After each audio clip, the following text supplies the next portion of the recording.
Hi hello everyone welcome back to my channel. ನಾನು ಇವತ್ತು ಹೆಂಗಸರಿಗಾಗಿ ಕೆಲವೊಂದು ಬಿಸ್ನೆಸ್ ಐಡಿಯಾನ ತಂದಿದ್ದೀನಿ. ಕೆಲವರು ಅಂದ್ಕೋಬಹುದು ನಾನೇನು ಓದಿಲ್ಲ ಮತ್ತು ನನ್ನ ಹತ್ರ ದುಡ್ಡಿಲ್ಲ ಮತ್ತು ಫೈನಾನ್ಷಿಯಲ್ ಬ್ಯಾಕ್ಗ್ರೌಂಡ್ ಕೂಡ ನನಗೆ ಕಡಿಮೆ ಇದೆ, ಯಾರು ಹೆಲ್ಪ್ ಮಾಡೋರು ಕೂಡ ಇಲ್ಲ, ಇಂಥವ್ರು ನಾವು ಕೂಡ ಬಿಸ್ನೆಸ್ ಮಾಡಬಹುದಾ ಅಂತ ಯೋಚಿಸ್ತಿರ್ಬೋದು.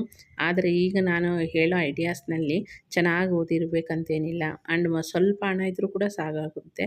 ಮತ್ತು ಇನ್ನೂ ಕೆಲವೊಂದು ಐಡಿಯಾಸ್ಗೆ ಮನಿನ ಇನ್ವೆಸ್ಟ್ ಮಾಡೋ ಅವಶ್ಯಕತೆಯೇ ಇರಲ್ಲ. ಪ್ರತಿಯೊಬ್ಬ ಮನುಷ್ಯರಿಗೆ ಏನೋ ಒಂದು ಟ್ಯಾಲೆಂಟ್ ಅನ್ನೋದು ಇದ್ದೇ ಇರುತ್ತೆ. ಆದರೆ ನಾವು ಆ ಟ್ಯಾಲೆಂಟ್ ನಮಗೇನಿದೆ ಅಂತ ನಾವು ಅದನ್ನು ಕಂಡುಹಿಡ್ಕೋಬೇಕು. ಆ ಕಂಡುಹಿಡ್ಕೊಂಡ್ರೆ ಆ ಟ್ಯಾಲೆಂಟ್ ಇದೆಯಲ್ಲ ಅದೇ ನಮ್ಗೆ ದೊಡ್ಡ ಬಂಡವಾಳ ಆಗುತ್ತೆ ಅಂತಲೇ ಹೇಳ್ಬೋದು. ಹಂಗಾಗಿ ನಾವು ಏನು ಮಾಡಿದ್ರೆ ನಮಗೆ ಕ್ಲಿಕ್ ಆಗುತ್ತೆ, ನಾನು ಯಾವುದರಲ್ಲಿ ಅಂದರೆ ಈ ಕೆಲಸ ಮಾಡೋದು ನಂಗೆ ಚೆನ್ನಾಗೇ ಬರುತ್ತೆ ಅನ್ನೋದನ್ನು ನಿಮ್ಮಷ್ಟಕ್ಕೆ ನೀವೇ ಯೋಚನೆ ಮಾಡಿ ನಿಮ್ಮಲ್ಲಿರುವ ಟ್ಯಾಲೆಂಟನ್ನು ತೆಗೆದ್ರೆ ನೀವು ಆ ಟ್ಯಾಲೆಂಟನ್ನು ಯೂಸ್ ಮಾಡ್ಕೊಂಡು ಅದನ್ನೇ ಬಂಡವಾಳ ಮಾಡಿಕೊಂಡು ಕೂಡ ನೀವು ಬಿಸ್ನೆಸ್ ಮಾಡ್ಬೋದು.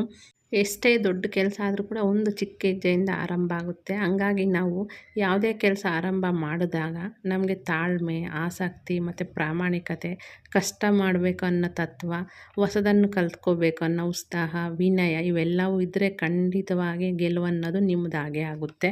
ಜೀವನದಲ್ಲಿ ಸಕ್ಸಸ್ ಆಗಿರೋರು ತುಂಬ ಜನನೇ ಇರ್ತಾರೆ. ಅಂಥವ್ರನ್ನ ರೋಲ್ ಮಾಡಲಾಗಿ ನಾವು ತಗೊಂಡ್ರೆ ನಾವು ಕೂಡ ಆ ರೀತಿ ಮಾಡಬೇಕು, ಆ ಥರ ಆಗಬೇಕಂತ ಬಯಕೆ, ಆಸೆ ಬರುತ್ತೆ. ಅದನ್ನು ನೆರವೇರಿಸ್ಕೊಳ್ಳೋಕ್ಕೋಸ್ಕರ ನಾವು ಕಷ್ಟಪಡ್ತೀವಿ.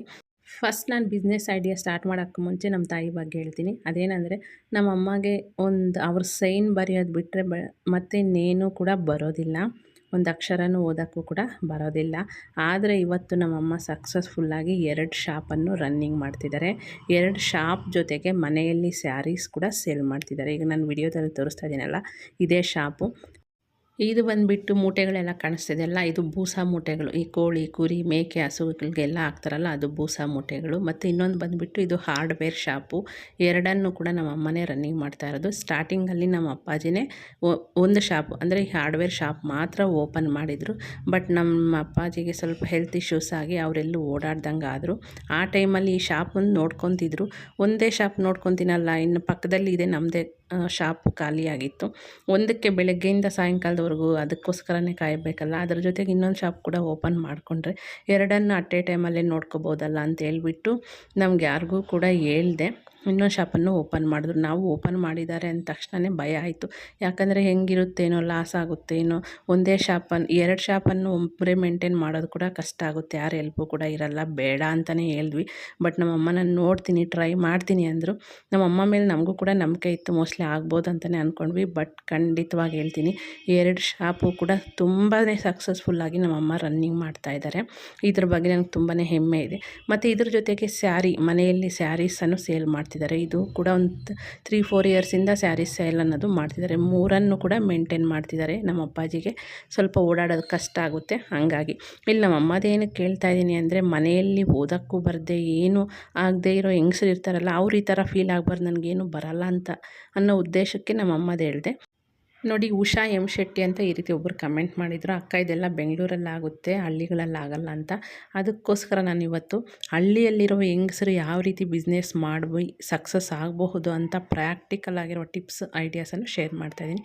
ಇಲ್ಲಿ ನಾನು ಹಳ್ಳಿಗಳಲ್ಲಿ ಮಾಡಬಹುದಾದಂಥ 25 ಬಿಸ್ನೆಸ್ ಐಡಿಯಾಸನ್ನು ಶೇರ್ ಮಾಡ್ತಾಯಿದ್ದೀನಿ. ಬನ್ನಿ ಹಾಗಾದರೆ ನೋಡೋಣ. ಫಸ್ಟದು ಬಂದುಬಿಟ್ಟು ಫ್ಲೋರ್ ಮಿಲ್ ಬಿಸ್ನೆಸ್ಸು. ಅದು ಹಿಟ್ಟಿನ ಗಿರಣಿ. ಈಗ ಸಿಟಿಗಳಲ್ಲಾದರೆ ನಮಗೆಲ್ಲನೂ ಕೂಡ ರೆಡಿಮೇಡ್ ಆಗಿರುವಂಥ ಪ್ಯಾಕೆಟ್ ಸಿಗುತ್ತೆ. ಹಂಗಾಗಿ ಜಾಸ್ತಿ ಜನ ಅಷ್ಟೊಂದು ಫ್ಲೋರ್ ಮಿಲ್ ಕಡೆ ಹೋಗೋದಿಲ್ಲ. ಬಟ್ ಹಳ್ಳಿಗಳಲ್ಲಿ ಆ ರೀತಿ ಆಗೋಲ್ಲ. ಚಿಕ್ಕದಕ್ಕೂ ಕೂಡ ಮಿಷನ್ ಹತ್ರ ಹೋಗ್ತಿರ್ತಾರೆ. ಮತ್ತು ಅಲ್ಲೆಲ್ಲೂ ಕೂಡ ಪ್ಯಾಕೆಟ್ಸ್ ರೆಡಿಮೇಡ್ ಈ ಥರ ಸಿಗೋದಿಲ್ಲ.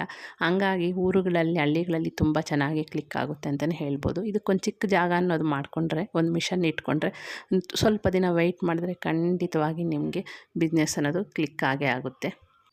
ನೆಕ್ಸ್ಟ್ ಬಂದುಬಿಟ್ಟು ಅಗರಬತ್ತಿ ಸೇಲಿಂಗು. ಇದಂತೂ ನಾನು ಚಿಕ್ಕ ವಯಸ್ಸಿಂದನೂ ನೋಡಿದ್ದೀನಿ ಅಂತಲೇ ಹೇಳ್ಬೋದು. ನಾವು ಸ್ಕೂಲ್ಗೆ ಹೋಗ್ತಿದ್ದಾಗ ಎಲ್ಲರೂ ಕೂಡ ಮನೆ ಮುಂದೆ ಒಂದು ಸ್ಟಿಕ್ ಇಟ್ಕೊಂಡು, ಏನೋ ಬ್ಲ್ಯಾಕ್ ಕಲರ್ದು ಇಟ್ಕೊಂಡು ಹಿಂಗೆ ಕೈಯಲ್ಲಿ ಅಂತಾನೇ ಇರ್ತಿದ್ರು. ನಾವು ಏನಿದು ಅಂತ ಯಾವಾಗಲೂ ಅಂದ್ಕೊತಿದ್ವಿ. ಮತ್ತು ದೊಡ್ಡವ್ರು ಆಗ್ತಾ ಗೊತ್ತಾಯಿತು ಅಗರಬತ್ತಿ ಮಾಡ್ತಿದ್ದಾರೆ, ಅದನ್ನು ಕೂಡ ಸೇಲ್ ಮಾಡಿ ದುಡ್ಡು ಸಂಪಾದನೆ ಮಾಡ್ಬೋದು ಅಂತ. ನಿಜವಾಗ್ಲೂ ಇದು ಕೂಡ ತುಂಬ ಒಳ್ಳೆಯ ಬಿಸ್ನೆಸ್ ಅಂತಲೇ ಹೇಳ್ತೀವಿ. ನಾವು ಒಂದು ಸಲ ಕಾಂಟ್ಯಾಕ್ಟ್ ಆದರೆ ಅವರೇ ಎಲ್ಲನೂ ಕೂಡ ಸ್ಟಿಕ್ಕು ಮತ್ತು ಅದಕ್ಕೆ ಹಾಕೋದು ಎಲ್ಲನೂ ಕೂಡ ತಂದು ಕೊಡ್ತಾರೆ. ನಾವು ಮಾಡಿ ಅವ್ರಿಗೆ ಕೊಡ್ತಾಯಿದ್ರೆ ದಿನಕ್ಕಿಷ್ಟು ಅಂತ ಸಂಪಾದನೆ ಮಾಡಬಹುದು. ನೆಕ್ಸ್ಟ್ ಬಂದುಬಿಟ್ಟು ರಿಟೇಲ್ ಶಾಪು. ಈಗ ಸಿಟಿಗಳಲ್ಲಾದರೆ ಜಿಯೋ ಮಾರ್ಟ್ ಅಂತೆ, ಬಿಗ್ ಬಾಸ್ಕೆಟ್ ಅಂತೆ, ಈವನ್ ನಮಗೆ ಅಮೆಜಾನ್, ಫ್ಲಿಪ್ಕಾರ್ಟ್ ಅವರು ಕೂಡ ಗ್ರಾಸರೀಸ್ ಅನ್ನೋದು ಕೊಡ್ತಿರ್ತಾರೆ. ನಾವು ಜಸ್ಟ್ ಸುಮ್ಮನೆ ಆನ್ಲೈನಲ್ಲಿ ಆರ್ಡ್ರ್ ಮಾಡಿದ್ರೆ ಸಾಕು. ಹಂಗಾಗಿ ಸಿಟಿಗಳಲ್ಲಿ ತುಂಬ ಜನ ಆನ್ಲೈನ್ ಮೇಲೆ ಡಿಪೆಂಡ್ ಆಗಿರ್ತಾರೆ. ಬಟ್ ಹಳ್ಳಿಗಳಲ್ಲಿ ಆ ರೀತಿ ಆಗೋದಿಲ್ಲ. ಏನೇ ಒಂದು ಚಿಕ್ಕ ವಸ್ತು ತಗೊಬರ್ಬೇಕು ಅಂದರೂ ಕೂಡ ನಾವು ಅಂಗಡಿ ಹತ್ರ ಹೋಗಿಯೇ ತಗೊಬರ್ಬೇಕಾಗುತ್ತೆ. ಹಾಗಾಗಿ ನಾವು ಕಿರಾಣಿ ಶಾಪನ್ನು ಹಿಡಿದ್ರೆ ತುಂಬ ಚೆನ್ನಾಗಿ ವರ್ಕ್ ಆಗುತ್ತೆ, ತುಂಬ ಚೆನ್ನಾಗಿ ಬಿಸ್ನೆಸ್ ಅನ್ನೋದು ಆಗುತ್ತೆ. ನೀವು ಎಷ್ಟು ಬಂಡವಾಳ ಹಾಕಬೇಕು ಅನ್ನೋದು ನಿಮ್ಮ ಮೇಲೆ ಡಿಪೆಂಡ್ ಆಗುತ್ತೆ. ಚಿಕ್ಕ ಚಿಕ್ಕ ವಸ್ತುಗಳನ್ನಾದರೂ ಇಟ್ಕೊಳ್ಬೋದು, ಇಲ್ಲಾಂದರೆ ದೊಡ್ಡದಾಗಿ ಕೂಡ ನೀವು ಮಾಡ್ಕೋಬಹುದು. ನಿಮ್ಮ ಬಂಡವಾಳದ ಮೇಲೆ ಡಿಪೆಂಡ್ ಆಗುತ್ತೆ. ನೆಕ್ಸ್ಟ್ ಬಂದುಬಿಟ್ಟು ಎಗ್ ಸೇಲಿಂಗ್ ಬಿಸ್ನೆಸ್. ಇದು ಕೂಡ ತುಂಬ ಚೆನ್ನಾಗಿ ವರ್ಕ್ ಆಗುತ್ತೆ. ಈಗ ಕೆಲವರೆಲ್ಲ ಏನು ಮಾಡ್ತಾರೆ ಅಂದರೆ ಕೋಳಿ ಫಾರಮ್ ಇಟ್ಕೊಂಡಿರ್ತಾರೆ. ಅಲ್ಲೋಗಿ ನೀವು ಎಗ್ಸನ್ನು ತಂದುಬಿಟ್ಟು ನೀವು ಸೇಲ್ ಮಾಡ್ಕೋಬೋದು. ಈಗ ಅಲ್ಲಿ ಹೋದರೆ ಹೋಲ್ಸೇಲಲ್ಲಿ ಕಡಿಮೆ ರೇಟಲ್ಲಿ ಕೊಡ್ತಾರೆ. ಅದನ್ನು ತಂದು ನೀವು ಬೇರೆ ಕಡೆ ಎಲ್ಲ ಡಿಸ್ಟ್ರಿಬ್ಯೂಟ್ ಮಾಡ್ಬೋದು. ಅದು ಅಲ್ಲದೆ ಇನ್ನೂ ನಮಗೆ ಸಿಟಿಗಳಲ್ಲಿ ನಾಟಿ ಕೋಳಿ ಎಗ್ಸ್ಗೆ ತುಂಬಾ ಡಿಮ್ಯಾಂಡ್ ಇದೆ. ನಿಮಗೇನಾದರೂ ನಾಟಿ ಕೋಳಿ ಎಗ್ಸ್ ಸಿಕ್ಕಿದ್ರೂ ಕೂಡ ಅದನ್ನು ಸೇಲ್ ಮಾಡ್ಬೋದು. ನಾವು ಕೋಳಿ ಫಾರಮ್ ಹತ್ರ ಹೋಗ್ಬಿಟ್ಟು ಕಡಿಮೆ ರೇಟ್ಗೆ ಹೋಲ್ಸೇಲಾಗಿ ಜಾಸ್ತಿ ಎಗ್ಸನ್ನು ತಂದು ಅದನ್ನು ಸಿಟಿಗೆ ನೀವು ಮಾರ್ತಾ ಇದ್ದರೆ ತುಂಬ ಚೆನ್ನಾಗಿ ಕ್ಲಿಕ್ ಆಗುತ್ತೆ. ನೀವು ಸಿಟಿಗಳಲ್ಲಿ ಒಂದು 10 ಶಾಪುಗಳು, ಇಲ್ಲಾಂದರೆ ದೊಡ್ಡದು ಶಾಪಿಂಗ್ ಮಾಲ್ಗಳೆಲ್ಲ ಇರುತ್ತಲ್ಲ, ಗ್ರಾಸರಿ ಮಾಲ್, ಅಲ್ಲೆಲ್ಲ ಕೂಡ ನೀವು ಮಾತಾಡಿಕೊಂಡ್ರೆ ಅದು ಒಳ್ಳೆಯ ಬಿಸ್ನೆಸ್ ಅಂತೂ ಖಂಡಿತವಾಗಿ ಆಗೇ ಆಗುತ್ತೆ. ಇಲ್ಲಾಂದರೆ ನೀವು ಒಂದು ಅಂಗಡಿ ಕೂಡ ಓಪನ್ ಮಾಡ್ಕೋಬಹುದು, ಬರೀ ಎಗ್ ಶಾಪೇ. ನೆಕ್ಸ್ಟ್ ಬಂದುಬಿಟ್ಟು ಪಾರ್ಟ್ಸ್ ಇರುತ್ತಲ್ಲ, ಅದನ್ನು ತಯಾರು ಮಾಡೋದು. ಇದು ಕೂಡ ತುಂಬ ಡಿಮ್ಯಾಂಡ್ ಇದೆ ಅಂತಲೇ ಹೇಳ್ಬೋದು. ಈಗ ಎಲ್ಲರೂ ಕೂಡ ಹೆಲ್ತ್ ವಿಷಯಕ್ಕೆ ಈಗೇನು ಮಾಡ್ತಿದ್ದಾರೆ ಅಂದರೆ ಪ್ರತಿಯೊಬ್ಬರು ಕೂಡ ಮಣ್ಣಿನ ಮಡಿಕೆಯಲ್ಲಿ ಅಡುಗೆ ಮಾಡ್ಕೊಳ್ಳೋದು, ಎಲ್ಲನೂ ಕೂಡ ಮಣ್ಣಿನ ಪಾತ್ರೆಗಳನ್ನು ಬಳಸೋಕ್ಕೇ ತುಂಬ ಟ್ರೈ ಮಾಡ್ತಿರ್ತಾರೆ. ಹಂಗಾಗಿ ನಾವು ಮಣ್ಣಿಂದು ಪಾತ್ರೆಗಳನ್ನು ಮಾಡೋದು, ಮಣ್ಣಿನ ಪಾಟ್, ಗಿಡ ಇಡ್ತೀವಲ್ಲ ಪಾಟ್ಗಳು, ಅವನ್ನ ಪ್ರಿಪೇರ್ ಮಾಡೋದು, ಈ ರೀತಿ ಮಾಡಿಕೊಂಡ್ರೆ ತುಂಬ ಒಳ್ಳೆ ಬಿಸ್ನೆಸ್ ಅಂತಲೇ ಹೇಳ್ಬೋದು. ಹಳೆ ಕಾಲದ್ದು ಮತ್ತೆ ಈಗ ಸ್ಟಾರ್ಟ್ ಆಗಿದೆ ಮಣ್ಣಿನ ಪಾತ್ರೆಗಳಲ್ಲಿ ಮಾಡೋದು. ಹಾಗಾಗಿ ಇದನ್ನು ಕೂಡ ನೀವು ಟ್ರೈ ಮಾಡಬಹುದು. ನೆಕ್ಸ್ಟ್ ಬಂದುಬಿಟ್ಟು ಹಳ್ಳಿಗಳಲ್ಲಿ ಸ್ಟೇಷನರಿ ಶಾಪ್ ಓಪನ್ ಮಾಡೋದು. ಈಗ ಸ್ಟೇಷನರಿ ಶಾಪಲ್ಲಿ ಮಕ್ಳಿಗೆ ಸಂಬಂಧಿಸಿದ ಬುಕ್ಕು, ಪೆನ್ ಅಂತ ಈ ಥರ ಪ್ರತಿಯೊಂದನ್ನು ಕೂಡ ಅದರಲ್ಲಿ ಇಟ್ಟರೆ ಈಸಿಯಾಗಿ, ಈಗ ಪ್ರತಿಯೊಂದು ಹಳ್ಳಿಗಳಲ್ಲಂತೂ ಮಕ್ಕಳು ಓದ್ತಿರ್ತಾರೆ, ಅವ್ರಿಗೆಲ್ಲ ಬೇಕಾಗಿರೋವನ್ನೆಲ್ಲ ಅವರು ತಗೊತಾರೆ. ಇಲ್ಲಿ ಚಿಕ್ಕ ಶಾಪ್ ಆದರೂ ಓಪನ್ ಮಾಡ್ಕೋಬೋದು. ಇಲ್ಲಾಂದರೆ ನಿಮ್ಮ ಮನೆಯಲ್ಲೇ ಅನುಕೂಲ ಇದ್ದು ಒಂದು ರೂಮ್ ಥರ ಇದ್ದರೂ ಕೂಡ ನೀವು ಹಳ್ಳಿಯಲ್ಲೇ ನೀವು ಈ ಥರ ಸ್ಟೇಷನರಿ ಶಾಪನ್ನು ಕೂಡ ಓಪನ್ ಮಾಡ್ಕೋಬಹುದು. ನೆಕ್ಸ್ಟ್ ಬಂದುಬಿಟ್ಟು ಬಾಂಬೋ ಎಕ್ವಿಪ್ಮೆಂಟ್ಸ್. ಅಂದರೆ ಈಗ ನಾವು ಈ ಬಿದಿರಿನ ಏಣಿ, ಬುಟ್ಟಿ ಈ ಥರ ಹಣಿಯೋದು. ಈಗ ಎಲ್ಲ ಕಡೆಯೂ ಕೂಡ ನಮಗೆ ಎಲ್ಲೋದ್ರೂ ಕೂಡ ಬಾಂಬೋ ಇದೆ. ಅಂದರೆ ಚೇರ್ಸ್ ಆಗಲಿ, ಎಲ್ಲೇ ಹೋಗಲಿ ಹ್ಯಾಂಡ್ಮೇಡ್ ಇವೇ ಸಿಗ್ತಾ ಇರುತ್ತೆ. ಯಾವುದೇ ರೆಸ್ಟೋರೆಂಟ್ ಹೋದರೂ ಕೂಡ ಈವನ್ ಟೇಬಲ್, ಚೇರ್ಸು, ನಾವು ಯೂಸ್ ಮಾಡೋ ಸ್ಪೂನ್ಸು, ಜಗ್ ಅಂತಿದೆ, ಪ್ರತಿಯೊಂದನ್ನು ಕೂಡ ನಮಗೆ ಈ ಬಾಂಬೋ ಹ್ಯಾಂಡ್ಮೇಡ್ ಎಕ್ವಿಪ್ಮೆಂಟೇ ನಮಗೆ ಕಾಣಿಸ್ತಾ ಇರುತ್ತೆ. ಹಾಗಾಗಿ ನೀವು ಇದನ್ನು ಕೂಡ ಮಾಡ್ಕೋಬೋದು. ಇದರಲ್ಲಿ ತುಂಬಾ ವೆರೈಟೀಸ್ ಮಾಡ್ಕೋಬೋದು ನೀವು. ರಿಯೂಸಬಲ್ ಸ್ಟ್ರಾಸ್ ಅಂತೆ, ಬ್ಯಾಸ್ಕೆಟ್ ಅಂತೆ, ಡ್ರಿಂಕಿಂಗ್ ಸ್ಟ್ರಾಸ್ ಅಂತೆ, ಕಟ್ಲರಿನಂತೆ, ಕಟ್ಲರಿ ಬೋರ್ಡ್ ಅಂತೆ, ಮತ್ತು ಜಗ್ಗು, ಸ್ಪೂನು, ಬ್ಯಾಗು, ಎಷ್ಟೊಂದು ಫೋಟೋ ಫ್ರೇಮು ಹೇಳ್ತಾ ಹೋದರೆ ತುಂಬಾ ಇದೆ. ನಿಮ್ಗೆ ಏನೇನು ಬರುತ್ತೋ ಅವೆಲ್ಲನೂ ಕೂಡ ಇದರಲ್ಲಿ ಮಾಡ್ಕೋಬಹುದು. ನೆಕ್ಸ್ಟ್ ಬಂದುಬಿಟ್ಟು ರಸಗೊಬ್ಬರ ಮತ್ತು ಕೀಟನಾಶಕಗಳ ಮಾರಾಟ ವ್ಯಾಪಾರ. ಅಂದರೆ ಈಗ ಫರ್ಟಿಲೈಸರ್ಸನ್ನು ಸೇಲ್ ಮಾಡೋದು. ಈಗ ಹಳ್ಳಿಗಳಲ್ಲಂತೂ ಪ್ರತಿಯೊಬ್ಬರೂ ಕೂಡ ವ್ಯವಸಾಯ ಅನ್ನೋದು ಕಂಪಲ್ಸರಿ ಮಾಡ್ತಾನೆ ಇರ್ತಾರೆ. ಅವ್ರಿಗೆ ಆ ವ್ಯವಸಾಯದ ಮಾಡೋಂಥ ಟೈಮಲ್ಲಿ ಅವ್ರಿಗೆ ಬೇಕಾಗಿರುವಂಥ ರಸಗೊಬ್ಬರ ಮತ್ತು ಕೀಟನಾಶಕಗಳನ್ನೆಲ್ಲನೂ ಕೂಡ ತಂದು ನಾವು ಒಂದು ಶಾಪ್ ಓಪನ್ ಮಾಡೋದ್ರಲ್ಲಿ ಇಟ್ಕೊಂಡ್ರೆ ಅದಕ್ಕೆ ಒಳ್ಳೆ ಡಿಮ್ಯಾಂಡ್ ಇದೆ ಅಂತಲೇ ಹೇಳ್ಬೋದು. ಹಳ್ಳಿಯಲ್ಲಿರುವ ಜನರಿಗೆ ಮೈನ್ ಎಕನಾಮಿಕಲ್ ಸೋರ್ಸ್ ಯಾವುದು ಅಂದರೆ ಅದು ವ್ಯವಸಾಯ ಅಂತಲೇ ಹೇಳ್ಬೋದು. ಹಂಗಾಗಿ ನಾವು ಈ ಥರ ರಸಗೊಬ್ಬರ, ಕೀಟನಾಶಕಗಳು, ಇದ್ರ ಜೊತೆಗೆ ನೀವು ಸೀಡ್ಸ್ ಸೇಲಿಂಗ್, ಈಗ ವ್ಯವಸಾಯ ಮಾಡೋದಕ್ಕೆ ಅವರೆಲ್ಲ ಬೀಜಗಳನ್ನು ತಗೊತಿದ್ದಾರಲ್ಲ, ಅವನ್ನು ಕೂಡ ಒಂದೇ ಶಾಪ್ನಲ್ಲಿ ಹಾಕಿಟ್ಕೊಂಡು ಇದು ಒಳ್ಳೆ ಬಿಸ್ನೆಸ್ ಅಂತಲೇ ಹೇಳ್ಬೋದು. ಸೀಸನ್ಗೆ ತಕ್ಕನಾಗಿ ಅವರು ವ್ಯವಸಾಯವನ್ನು ಮಾಡ್ತಿರ್ತಾರೆ. ಹಾಗಾಗಿ ವ್ಯವಸಾಯಕ್ಕೆ ಸಂಬಂಧಿಸಿದ ಪ್ರತಿಯೊಂದು ಕೂಡ ಶಾಪ್ನಲ್ಲಿ ಇಟ್ಕೊಂಡು ನೀವು ಬಿಸ್ನೆಸ್ಸನ್ನು ಮಾಡಬಹುದು. ನೆಕ್ಸ್ಟ್ ಬಂದುಬಿಟ್ಟು ಮಸಾಲೆ, ಧನಿಯಾ ಈ ಥರ ಮಸಾಲೆ ಪದಾರ್ಥಗಳನ್ನು ಸೇಲ್ ಮಾಡೋದು. ಈಗ ಸಿಟಿಗಳಲ್ಲಿ ಹೋದರೆ ಎಲ್ಲನೂ ಕೂಡ ಮಿಕ್ಸ್ ಮಾಡಿರ್ತಾರೆ. ಆದರೆ ಹಳ್ಳಿಗಳಲ್ಲಿ ಏನೇ ಕೂಡ ನಾವು ಕಲಬೆರಕೆ ಮಾಡದೆ, ಕಲಬೆರಕೆ ಮುಕ್ತ ಮಸಾಲೆ ಪದಾರ್ಥಗಳನ್ನು ನೀವು ಮನೆಯಲ್ಲೇ ಮಾಡಿ ಹೋಟೆಲ್, ಶಾಪ್ಗಳಲ್ಲಿ ನೀವು ಸೇಲ್ ಮಾಡ್ಕೋಬಹುದು. ಇದರಿಂದ ಹಳ್ಳಿಗಳಲ್ಲಿ ಮಾಡುವ ಪ್ರತಿಯೊಂದಕ್ಕೂ ಕೂಡ ಒಳ್ಳೆ ಡಿಮ್ಯಾಂಡ್ ಅನ್ನೋದು ಇರುತ್ತೆ. ಆರ್ಗ್ಯಾನಿಕ್ ಅಂತ ತುಂಬಾ ಚೆನ್ನಾಗಿ ತಗೊತಾರೆ. ನೆಕ್ಸ್ಟ್ ಬಂದುಬಿಟ್ಟು ಚಿಕ್ಕ ಚಿಕ್ಕ ಪ್ಯಾಕೆಟ್ಗಳನ್ನಾಗಿ ಮಾಡಿ ಸೇಲ್ ಮಾಡೋದು. ಏನಂದರೆ ಅದು ಗರಂ ಮಸಾಲ. ಈಗ ನಾವು ಯಾವುದೇ ಶಾಪ್ಗಳಲ್ಲಿ ಹೋಗಿ ನಮಗೆ 5 ರೂಪಾಯಿದು, 10 ರೂಪಾಯಿದು, 20 ರೂಪಾಯಿದು ಈ ರೀತಿ ಅದರಲ್ಲಿ ನಮಗೆ ಚಿಕ್ಕದಾಗಿ ಗರಂ ಮಸಾಲ ಐಟಮ್ಸ್ ಅಂದರೆ ಚಕ್ಕೆ, ಲವಂಗ, ಜಾಕಾಯಿ, ಬಿರಿಯಾನಿ ಎಲೆ, ಇನ್ನು ಎಲ್ಲನೂ ಕೂಡ ಮಿಕ್ಸ್ ಆಗಿ ಒಂದು ಪ್ಯಾಕೆಟ್ ಈ ರೀತಿ ಕಡಿಮೆ ರೇಟಲ್ಲಿ 5-10 ರೂಪಾಯಿಗೆ ಕೊಂಡ್ಕೊಳ್ಳೋರು ಇರ್ತಾರಲ್ಲ, ಆ ರೀತಿ ಪ್ಯಾಕೆಟ್ಗಳನ್ನು ಮಾಡಿ ನಾವು ಶಾಪ್ಗಳಲ್ಲಿ ಸೇಲ್ ಮಾಡ್ಬೋದು. ಈಗ ಎಲ್ಲ ಶಾಪ್ಗಳಲ್ಲಿ ನೀವು ಅಬ್ಸರ್ವ್ ಮಾಡಿರ್ತೀರ, ಚಿಕ್ಕ ಪ್ಯಾಕೆಟ್ಗಳನ್ನೋದು ಸಿಗುತ್ತೆ. ಆ ರೀತಿ ನೀವು ಮನೆಯಲ್ಲೇ ಮಾಡಿ ಅಂಗಡಿಗಳಲ್ಲಿ ನೀವು ಸೇಲ್ ಮಾಡಬಹುದು. ನೆಕ್ಸ್ಟ್ ಬಂದುಬಿಟ್ಟು ಡೈರಿ ಫಾರ್ಮಿಂಗ್ ಬಿಸ್ನೆಸ್ಸು ಮತ್ತು ಕೋಳಿ ಸಾಕಾಣಿಕೆ. ನಿಮಗೆ ಟೈಮ್ ಇದ್ದು ಇನ್ನು ಚೆನ್ನಾಗಿ ಏನಾದರೂ ಸ್ವಲ್ಪ ಪ್ಲೇಸ್ ಇದೆ ಅಂದರೆ ಹಸುಗಳ್ನ ಕೋಳಿಗಳನ್ನ ನೀವು ತಂದು ಮನೆಯಲ್ಲೇ ಸಾಕ್ಕೊಂಡು ಅದಕ್ಕೊಂದು ಶೆಡ್ ವ್ಯವಸ್ಥೆ ಮಾಡಿಕೊಂಡು ಅದನ್ನು ಕೂಡ ಒಂದು ಬಿಸ್ನೆಸ್ ರೀತಿಯೇ ನೀವು ಮಾಡ್ಕೋಬೋದು. ಇದರಿಂದ ನಮಗೇನಾಗುತ್ತೆ ಅಂದರೆ ಹಾಲನ್ನು ನಾವು ಡೈರಿಗೆ ಹಾಕ್ಕೊಂಡು ಅದರಿಂದ ಕೂಡ ಹಣವನ್ನು ಪಡ್ಕೋಬೋದು. ಈಗ ಕೋಳಿಗಳನ್ನು ನಾಟಿ ಕೋಳಿಗಳನ್ನು ಸಾಕ್ಕೊಂಡು ನಾಟಿ ಕೋಳಿಗಳನ್ನು ಸೇಲ್ ಮಾಡ್ಕೊಳ್ಳೋದ್ರ ಮುಖಾಂತರ ಕೂಡ ನಾವು ದುಡ್ಡನ್ನು ಸಂಪಾದನೆ ಮಾಡ್ಕೋಬೋದು. ಈ ನಾಟಿ ಕೋಳಿ ಸಾಕಾಣಿಕೆ ಆಗಿನ ಕಾಲದಿಂದ ನಡೆದು ಬಂದಿರೋದು ಅಂತಲೇ ಹೇಳ್ಬೋದು. ಆಗಿನ ಕಾಲದಲ್ಲಿ ನಮ್ಮ ಅಜ್ಜ ತಾತಿ ಅವರೆಲ್ಲ ಇರ್ತಾರಲ್ಲ, ಅಂಥವರು ಆಗ ಮನೆಗಳಲ್ಲಿ ಇರುವ ಹೆಂಗಸರು ಕೋಳಿಗಳನ್ನು ಸಾಕಿಬಿಟ್ಟು ಅದನ್ನು ಸೇಲ್ ಮಾಡ್ತಿದ್ರು. ಮತ್ತು ಹಾಲನ್ನು ಸೇಲ್ ಮಾಡ್ತಿರಲಿಲ್ಲ, ಬಟ್ ಹಾಲಲ್ಲಿ ತುಪ್ಪವನ್ನು ಮಾಡಿ ಅದನ್ನು ಕೂಡ ಸೇಲ್ ಮಾಡಿಕೊಂಡು ಹಣವನ್ನು ಪಡ್ಕೊತಿದ್ರು. ಆಗಲೂ ಕೂಡ ಹೆಂಗಸ್ರು ಅನ್ನೋದು ಈ ಥರ ಸೈಡ್ ಬಿಸ್ನೆಸ್ ಆಗಿ ಏನೋ ಒಂದು ಮಾಡಿಕೊಂಡು ಅವ್ರಿಗೆ ಬೇಕಾಗಿರೋ ಹಣವನ್ನು ಅವರೇ ಸಂಪಾದನೆ ಮಾಡ್ಕೊತಿದ್ರು. ಹಳ್ಳಿಗಳಲ್ಲಿರುವ ಹೆಂಗಸರು ಏನಾದರೂ ಸ್ವಲ್ಪ ಓದಿದರೆ ಅವರು ಕೂಡ ಸ್ಕೂಲನ್ನು ಸ್ಟಾರ್ಟ್ ಮಾಡ್ಬೋದು. ಹಳ್ಳಿಗಳಲ್ಲಿ ಕೂಡ ನಾರ್ಮಲಾಗಿ ಒಂದು ಗೌರ್ಮೆಂಟ್ ಸ್ಕೂಲ್ ಇರುತ್ತೆ ಚಿಕ್ಕ ಚಿಕ್ಕ ಹಳ್ಳಿಗಳಲ್ಲಿ, ಬಟ್ ಪ್ರೈವೇಟ್ ಸ್ಕೂಲ್ ಅನ್ನೋದು ಇರೋದಿಲ್ಲ. ನೀವು ಸ್ವಲ್ಪ ಎಜುಕೇಷನ್ ಅನ್ನೋದು ಆಗಿದ್ದರೆ ನೀವು ಸ್ಕೂಲನ್ನು ಕೂಡ ಸ್ಟಾರ್ಟ್ ಮಾಡ್ಕೋಬಹುದು. ಹಾಗೆ ನೀವು ಓದಿರೋ ಹೆಂಗಸರಾಗಿದ್ದರೆ ಇಂಟರ್ನೆಟ್ ಸರ್ವಿಸನ್ನು ಪ್ರೊವೈಡ್ ಮಾಡ್ಕೋಬಹುದು. ಅಂದರೆ ಈಗ ಹಳ್ಳಿಗಳಲ್ಲೆಲ್ಲ ನೆಟ್ ಸ್ವಲ್ಪ ಕಷ್ಟನೇ ಆಗುತ್ತೆ. ಅಂಥವರು ನೀವು ಇಂಟರ್ನೆಟ್ ಸೇವೆಯನ್ನು ಅವ್ರಿಗೆಲ್ಲನೂ ಕೂಡ ಕಲ್ಪಿಸೋದು ಮುಖಾಂತರ ನೀವು ಹಣವನ್ನು ಸಂಪಾದನೆ ಮಾಡ್ಕೋಬಹುದು.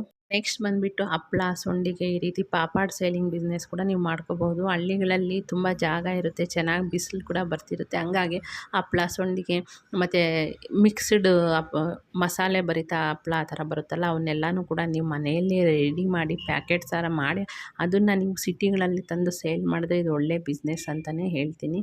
ಇದು ಅಲ್ಲದೆ ಈಗ ಕೆಲವೊಂದಕ್ಕೆಲ್ಲನೂ ಕೂಡ ಅಮೆಝಾನ್, ಫ್ಲಿಪ್ಕಾರ್ಟ್ ಈ ಥರ ಅದನ್ನು ಕೂಡ ನೀವು ಸೇಲ್ ಮಾಡ್ಕೋಬಹುದು.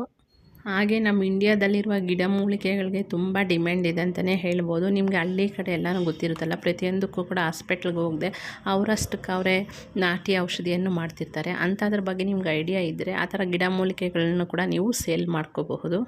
ಇನ್ನೂ ತುಂಬ ಚಿಕ್ಕ ಹಳ್ಳಿ ಇರುತ್ತೆ, ಅಲ್ಲಿ ಒಂದು ಡಾಕ್ಟರ್ ಫೆಸಿಲಿಟಿ ಆಗಲಿ ಇಲ್ಲಾಂದರೆ ಒಂದು ಟ್ಯಾಬ್ಲೆಟ್ ಬೇಕಂದರೆ ಎಮರ್ಜೆನ್ಸಿಗೆ ಸಿಗೋಲ್ಲ. ಅಂಥ ಟೈಮಲ್ಲಿ ನೀವು ಬೇಸಿಕ್ಕಾಗಿ ಬೇಕಾಗಿರುವ ಮೆಡಿಕಲ್ ಟ್ಯಾಬ್ಲೆಟ್ಸ್ ಇದೆಲ್ಲ ಇಟ್ಕೋಬಹುದು. ಇನ್ನೊಂದು ಬಿಸ್ನೆಸ್ ಏನಂದರೆ ನಾವು ಈಗ ಹಳ್ಳಿಗಳಲ್ಲಿ ಅದು ಹೇಳಿದನ ಚಿಕ್ಕ ಹಳ್ಳಿಗಳಲ್ಲಿ ನಾವು ಚಿಕ್ಕದಾಗಿ ಒಂದು ಫ್ರಿಡ್ಜ್ ಇಟ್ಕೊಂಡು ಅದರಲ್ಲಿ ಕೂಲ್ ಡ್ರಿಂಕ್ಸ್ ಅಂತೆ, ಹಾಲಂತೆ, ಮೊಸರು ಪ್ಯಾಕೆಟು ಈ ರೀತಿಯೂ ಕೂಡ ಸೇಲ್ ಮಾಡ್ಕೋಬಹುದು. ನೆಕ್ಸ್ಟ್ ಬಂದ್ಬಿಟ್ಟು ಹಳ್ಳಿಗಳಲ್ಲಿ ಎಲ್ಲೋದ್ರೂ ಕೂಡ ಹುಣಸೆ ಮರ ಖಂಡಿತವಾಗಿ ಇದ್ದೇ ಇರುತ್ತೆ. ಆ ಹುಣಸೆ ಮರದಲ್ಲಿ ಈಗ ನೀವು ಹುಣಸೆ ಹಣ್ಣನ್ನು ಹಾಕ್ಕೊತೀವಿ ಅಂತ ಏನಾದರೂ ಮನೆಯಲ್ಲೇ ಆಗಲಿ ಇಲ್ಲ ಶಾಪಲ್ಲೇ ಆಗಲಿ ಹೇಳಿದ್ರೆ, ಈಗ ಕೆಲವರು ಹುಣಸೆ ಹಣ್ಣನ್ನು ತಂದು ನಿಮಗೆ ಇಷ್ಟು ಕೆಜಿಗೆ ಅಂತ ಹಾಕ್ತಾರೆ. ಆ ಹುಣಸೆ ಹಣ್ಣನ್ನು ನೀವು ಸ್ವಲ್ಪ ಏನಾದರೂ ಗಲೀಜಿದ್ರೆ ಕ್ಲೀನ್ ಮಾಡ್ಕೊಂಡು ಮತ್ತೆ ನೀವು ಹೋಗಿ ಸಿಟಿಗೆ ಸೇಲ್ ಮಾಡಿದ್ರೆ ಅದರಲ್ಲಿ ತುಂಬ ಜಾಸ್ತಿನೇ ದುಡ್ಡು ಬರುತ್ತೆ ಅಂತ ಹೇಳ್ತೀನಿ. ಹಾಗೆ ಮನೆಯಲ್ಲಿ ಒಳ್ಳೆ ಟೇಸ್ಟಿಯಾಗಿ ಉಪ್ಪಿನಕಾಯಿಗಳನ್ನು ಮಾಡಿ ಸೇಲ್ ಮಾಡೋದು, ಮತ್ತು ನಿಮಗೆ ಒಳ್ಳೆ ಚೆನ್ನಾಗಿ ಈಗ ತೋರಣಗಳನ್ನೆಲ್ಲ ಹಾಕೋದು ಬರುತ್ತೆ ಅಂದರೆ ಅದನ್ನು ಕೂಡ ವೈರಲ್ಲಿ ಮತ್ತು ಈ ಥರ ಬರುತ್ತಲ್ಲ ಆ ರೀತಿ ತೋರಣಗಳನ್ನು ಹಾಕಿ ಅದನ್ನು ಕೂಡ ಸೇಲ್ ಮಾಡ್ಕೋಬಹುದು. ಈವನ್ ಪೆಟ್ರೋಲು ಡೀಸೆಲ್ ಕೂಡ ಸಿಗದೇ ಇರೋಂತಹ ಚಿಕ್ಕ ಹಳ್ಳಿಗಳಿರುತ್ತೆ. ಅಂತಹ ಹಳ್ಳಿಗಳಲ್ಲಿರುವ ಹೆಂಗಸ್ರು ಏನು ಮಾಡ್ಬೋದು ಅಂದರೆ ಬಾಟ್ಲಲ್ಲಿ ಪೆಟ್ರೋಲು ಡೀಸೆಲ್ ಹಾಕ್ಕೊಂಡು ನೀವು ಮನೆ ಹತ್ರನೇ ಕೂಡ ಸೇಲ್ ಮಾಡ್ಕೋಬಹುದು. ಹಾಗೆ ಕನ್ಸ್ಟ್ರಕ್ಷನ್ಸ್ ಮೆಟೀರಿಯಲ್ ಶಾಪು, ಈಗ ಬಿಲ್ಡಿಂಗ್ಗಳನ್ನು ಕಟ್ತಿರ್ತಾರಲ್ಲ ಅದಕ್ಕೆ ಸಂಬಂಧಿಸಿದಂಗೆ ಏನೇನು ಬೇಕು ಅವೆಲ್ಲನೂ ಕೂಡ ಒಂದೇ ಶಾಪಲ್ಲಿ ಇಟ್ಕೊಂಡು ನೀವು ಹಳ್ಳಿಗಳಲ್ಲಿ ಸೇಲ್ ಮಾಡಬಹುದು. ಹಾಗೆ RO ವಾಟರ್ ಬಿಸ್ನೆಸ್ಸನ್ನು ಕೂಡ ನೀವು ಮಾಡಬಹುದು. ಅಂದರೆ ಈಗ ಹಳ್ಳಿಗಳಲ್ಲಿ ಫಿಲ್ಟರ್ ನೀರು ಕೂಡ ಸಿಗೋದು ಕಷ್ಟ ಆಗುತ್ತೆ. ನೀವು ಹಳ್ಳಿಗಳಲ್ಲಿ ಕ್ಯಾನ್ಗಳನ್ನು 15 ಲೀಟ್ರ್ ಕ್ಯಾನ್ಗಳು ಈ ಥರ ತಂದು ಅದನ್ನು ನೀವು ಫಿಲ್ಟರ್ ನೀರು ತಂದು ಮನೆಗಳಿಗೆ ಹಾಕೋದು ಈ ರೀತಿ ಕೂಡ ಮಾಡ್ಕೋಬಹುದು. ಬಟ್ಟೆ ವ್ಯಾಪಾರ, ಈಗ ನಿಮಗೆ ಸಿಟಿ ದೂರ ಇದ್ದರೆ ಏನಾಗುತ್ತೆ ಅಂದರೆ ಅಲ್ಲೋಗಿ ಬಟ್ಟೆ ತಗೊಳಕ್ಕಾಗಲ್ಲ. ಹಂಗಾಗಿ ನೀವು ಸಿಟಿಯಿಂದ ಬಟ್ಟೆಗಳನ್ನ ತಂದು ನೀವು ಮನೆಯಲ್ಲಿ ಸೇಲ್ ಮಾಡ್ತಿದ್ರೆ ನಿಮ್ಮ ಹತ್ರನೇ ಬಂದು ಎಲ್ಲರೂ ಕೂಡ ಕೊಂಡ್ಕೊತಾರೆ. ಆದರೆ ನಾವು ಏನೇ ಕೆಲಸ ಆರಂಭಿಸಿದ್ರು ಒಂದು ದಿನಕ್ಕೆ, ಒಂದು ವಾರಕ್ಕೆ, 10 ದಿನಕ್ಕೆ ಸ್ಟಾಪ್ ಮಾಡಬಾರ್ದು. ಯಾಕಂದರೆ ನಾವು ಏನೇ ಆಗಲಿ ಟ್ರೈ ಮಾಡ್ತಿದ್ರೇ ಅಲ್ಲಿ ಸಕ್ಸಸ್ ಅನ್ನೋದು ಆಗೋದು. ಒಂದು 15 ದಿನ ನೋಡಿ ಇದು ಕ್ಲಿಕ್ ಆಗಿಲ್ಲ ಬಿಡು ಅಂತೇಳ್ಬಿಟ್ಟು ಆ ಬಿಸ್ನೆಸ್ಸನ್ನು ಸ್ಟಾಪ್ ಮಾಡಿ ಮತ್ತೆ ಇನ್ನೊಂದು ಬಿಸ್ನೆಸ್ ಸ್ಟಾರ್ಟ್ ಮಾಡೋಕ್ಕೆ ಹೋಗೋದು ಈ ರೀತಿ ಮಾಡಬೇಡಿ. ಯಾವುದೇ ಬಿಸ್ನೆಸ್ ಸ್ಟಾಪ್ ಮಾಡಿದ್ರೆ ಇನ್ನು ನೀವು ಯಾವಾಗಲೂ ಕೂಡ ಆ ಬಿಸ್ನೆಸ್ಸಲ್ಲಿ ಸಕ್ಸಸ್ ಅನ್ನೋದು ಆಗೋದಿಲ್ಲ. ನಿಮಗೆ ಸ್ವಲ್ಪ ಟೈಮ್ ಅನ್ನೋದು ಕೊಡಬೇಕು. ಒಂದು 15-20 ದಿವಸಕ್ಕೆ ಯಾವುದೇ ಬಿಸ್ನೆಸ್ ಕ್ಲಿಕ್ ಆಗೋಲ್ಲ. ಸ್ವಲ್ಪ ಟೈಮ್ ಅನ್ನೋದು ಕೊಡಬೇಕು. ಮತ್ತು ನಾವು ಏನೇ ಬಿಸ್ನೆಸ್ ಮಾಡಿದ್ರು ಅದರಲ್ಲಿ ನಮಗೆ ಒಂದು ಗ್ರೂಪ್ ಆಫ್ ಪೀಪಲ್ ಹತ್ರ ಕಮ್ಯುನಿಕೇಷನ್ ಅನ್ನೋದು ಇರಬೇಕು. ಆವಾಗಲೇ ನಾವು ಏನು ಮಾಡಿದ್ರೂ ಕೂಡ ಪಬ್ಲಿಸಿಟಿ ಅನ್ನೋದು ಬರುತ್ತೆ. ಇದರಿಂದ ಪಬ್ಲಿಸಿಟಿ ಇದ್ದರೆ ಬೇಗ ಕ್ಲಿಕ್ ಆಗುತ್ತೆ. ಈಗ ಒಬ್ಬರಿಂದ ಇನ್ನೊಬ್ರಿಗೆ ಏನಾಗುತ್ತೆ ಅಂದರೆ ಜನಗಳ ಮುಖಾಂತರ ಪಾಸ್ ಆಗುತ್ತೆ. ಆವಾಗ ನಮ್ಮ ಬಿಸ್ನೆಸ್ಗಳು ಗ್ರೋತ್ ಆಗಿ ನಾವು ಒಳ್ಳೆ ಸಕ್ಸಸ್ ಅನ್ನೋದು ಆಗ್ತೀವಿ. ಹಂಗಾಗಿ ನಾವು ಜನಗಳ ಹತ್ರನೂ ಕೂಡ ಒಳ್ಳೆ ಕಾಂಟ್ಯಾಕ್ಟಲ್ಲಿ ಇರಬೇಕು ಅಂತಲೇ ಹೇಳ್ತೀನಿ. ನೋಡಿದ್ರಲ್ಲ ಇಷ್ಟು ಬಿಸ್ನೆಸ್ ಐಡಿಯಾಸನ್ನು ಶೇರ್ ಮಾಡಿದ್ದೀನಿ. ಇದರಲ್ಲಿ ನಿಮ್ಗೆ ಯಾವ್ದು ಸೆಟ್ ಆಗುತ್ತೋ ಅದನ್ನೊಂದು ಚಾಯ್ಸ್ ಮಾಡಿಕೊಂಡು ಧೈರ್ಯದಿಂದ ಮುಂದೆ ಹೋಗಿ. ಮುಂದೆ ಹೋದರೆ ಆಮೇಲೆ ಸಕ್ಸಸ್ ಆಗುತ್ತಾ ಬಿಡುತ್ತಾ ನೆಕ್ಸ್ಟ್ ಸ್ಟೆಪ್ಪು. ಈಗ ವಿಡಿಯೋ ವಿಷಯಕ್ಕೆ ಬಂದರೆ ಇಲ್ಲಿ ನಾನು ಗಂಜಿ ಮಾಡ್ತಾಯಿದ್ದೀನಿ, ರವೆ ಗಂಜಿ. ಹಾಲು ಹಾಕದೆ ಮಾಡ್ತಾಯಿದ್ದೀನಿ. ನಮ್ಮ ಮನೆಯವರು ಹಾಲು ಹಾಕ್ಬೇಡ ಗ್ಯಾಸ್ಟ್ರಿಕ್ ಅಂತ ಹೇಳಿದ್ರೆ ಅವ್ರಿಗೆ ಹುಷಾರಿಲ್ಲ, ಹಂಗಾಗಿ ಒಂದು ಕಡೆ ರವೆ ಗಂಜಿ ಮಾಡಿ, ಇನ್ನೊಂದು ಕಡೆ ನನ್ನ ಮಗನಿಗೆ ಡ್ರೈ ಫ್ರೂಟ್ಸ್ ಆಗಲೇ ನೆನೆಸಿಟ್ಟಿದ್ದೆ ಮಧ್ಯಾಹ್ನ. ಅದಕ್ಕೆ ಸ್ವಲ್ಪ ಹಾಲು ಹಾಕ್ಬಿಟ್ಟು ಮಿಲ್ಕ್ ಶೇಕ್ ರೀತಿ ಮಾಡಿಕೊಟ್ಟಿದ್ದೀನಿ. ಅವನು ತುಂಬ ಇಷ್ಟ ಆಯ್ತು, ಚೆನ್ನಾಗಿ ಕುಡಿತಾ ಇದ್ದಾನೆ. ಈ ರೀತಿ ನನ್ನ ಕೆಲಸಗಳೆಲ್ಲ ಆಯಿತು ಮಧ್ಯಾಹ್ನದಿಂದ. ಇದು ನೈಟ್ ಟೈಮು ಊಟ ಮಾಡ್ತಿರೋದು. ನೈಟ್ ಟೈಮ್ ನಾನಿಲ್ಲಿ ಗಂಜಿ ಮಾಡಿರೋದು. ಇದೇನಂದರೆ ನಾನು ನೆಕ್ಸ್ಟ್ ಡೇ ಇದು ಬ್ಲಡ್ ಸ್ಯಾಂಪಲ್ ಕೊಡೋಕ್ಕೆ ಹೋಗಿದ್ದೆ. ಶುಗರ್ ಡಯಾಬಿಟಿಕ್ ಚೆಕ್ ಮಾಡೋಣ ಅಂತ ಹೋಗಿದ್ದೆ, ಬಟ್ ಕೊಟ್ಟು ಬಂದೆ. ಬಟ್ ಏನೂ ಆಗಿಲ್ಲ, ನಾರ್ಮಲ್ಲೇ ಇದೆ. ರಿಪೋರ್ಟ್ಸ್ ಮಧ್ಯಾಹ್ನನೇ ಬಂತು. ಯಾಕಂದರೆ ಈಗ ಎಲ್ಲ ಕಡೆಯೂ ಎಲ್ಲರಿಗೂ ಅದು ಫ್ಯಾಮ್ಲಿ ಹಿಸ್ಟ್ರಿ ಇದ್ದರೆ ಬರುತ್ತೆ ಅಂತ ಹೇಳ್ಬಿಟ್ಟು ನಮ್ಮ ತಂದೆಗಿದೆ. ಹಂಗಾಗಿ ಆಗಲಿ ಅಂತ ನಾನು ಚೆಕ್ ಮಾಡಿಸ್ಕೊಂಡೆ. ಬಟ್ ನನಗೇನಿಲ್ಲ, ನಾರ್ಮಲ್ಲೇ ಬಂತು. ಈ ರೀತಿ ಆಯಿತು. ನಿಮಗೆ ಈ ವಿಡಿಯೋ ಇಷ್ಟ ಆಗಿದ್ದರೆ, ನಿಮಗೂ ಇನ್ನೂ ಯಾವ ಥರ ವೀಡಿಯೋಸ್ ಬೇಕು ಅಂದರೆ ಕಮೆಂಟ್ ಮಾಡಿರಿ. ನಾನು ಆ ಥರ ವೀಡಿಯೋಗಳು ಮಾಡೋಕ್ಕೆ ಟ್ರೈ ಮಾಡ್ತೀನಿ. ವಿಡಿಯೋ ಇಷ್ಟ ಆಗಿದ್ದಲ್ಲಿ ಪ್ಲೀಸ್ ಒಂದು ಲೈಕ್ ಮಾಡಿ, ಕಮೆಂಟ್ ಮಾಡಿ, ಶೇರ್ ಮಾಡಿ. ಹಾಗೆ ನನ್ನ ಚಾನಲ್ಗೆ ಸಬ್ಸ್ಕ್ರೈಬ್ ಮಾಡಿಕೊಂಡು ನಿಮ್ಮ ಫ್ರೆಂಡ್ಸ್ ಫ್ಯಾಮಿಲಿ ಜೊತೆ ಕೂಡ ನನ್ನ ಈ ವಿಡಿಯೋವನ್ನು ಶೇರ್ ಮಾಡಿ. ಧನ್ಯವಾದಗಳು. Thanks for watching.